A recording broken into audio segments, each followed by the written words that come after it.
Assalamualaikum warahmatullahi wabarakatuh. Halo, selamat pagi anak-anak. Apa kabarnya hari ini? Semoga selalu dalam keadaan sehat ya. Oke, ketemu lagi sama Miss Sulan, masih melalui video pembelajaran. Hari ini kita akan melanjutkan pembelajaran muatan masa Indonesia, yaitu mengenai materi baru ya, yaitu tema yang ada di tema 7 subtema 1. Sudah siap? Yuk disimak baik-baik ya. Pengertian fabel. Dongeng adalah cerita yang tidak benar-benar terjadi, sedangkan fabel adalah cerita pendek yang menceritakan tentang hewan. Tokoh-tokoh yang ada di dalam fabel adalah berbagai jenis hewan. Di dalam fabel, hewan digambarkan bisa berbicara seperti manusia. Cerita dalam fabel adalah cerita fiksi. Cerita fiksi artinya cerita yang dibuat berdasarkan hayalan pengarang. Jadi cerita fabel tersebut adalah yang tidak benar-benar nyata ya. Oke, kita lanjut lagi. Ciri-ciri fabel. Fabel disebut juga dongeng tentang hewan. Ciri-cirinya: 1. Menggunakan hewan sebagai tokoh cerita. Kedua, tokoh hewan memiliki karakter dan sifat seperti manusia.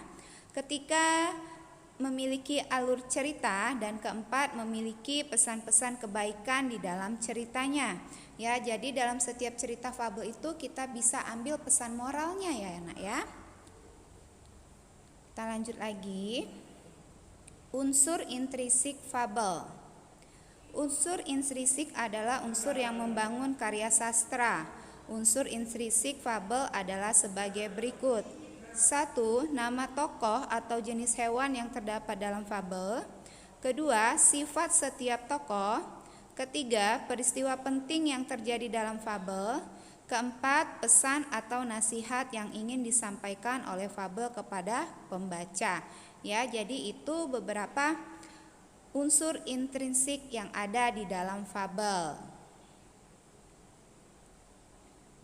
Isi fabel. Fabel merupakan cerita fiksi atau khayal. Namun, fabel berbeda dengan cerita fiksi lainnya. Tokoh dalam fabel adalah hewan. Oleh karena itu, fabel disebut juga sebagai dongeng hewan. Pada fabel terdapat informasi yang disampaikan. Menemukan isi fabel. Untuk mengetahui isi sebuah fabel, kita harus mengetahui tokoh dalam fabel dan peristiwa yang terjadi. Oleh karena itu, lakukanlah hal-hal berikut. Pertama, baca seluruh isi fabel dengan sungguh-sungguh.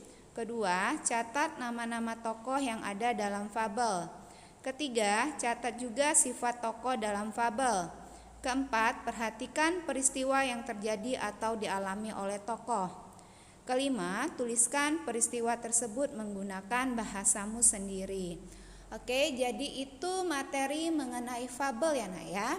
Jadi kalian baca dulu ceritanya tentang fabel tersebut, kemudian nanti baru kalian bisa menjawab pertanyaan-pertanyaan yang berhubungan dengan fabel tersebut ya. Sampai di sini cukup jelas ya. Oke, untuk tugasnya adalah kalian jawab pertanyaan mengenai fabel yang ada di buku tematik halaman 4, halaman 15, dan halaman 24 nomor 1. Jika ada yang kurang jelas, silakan hubungi Miss Sulan ya. Terima kasih buat waktunya. Sampai ketemu lagi di video selanjutnya. Wassalamualaikum warahmatullahi wabarakatuh. Bye.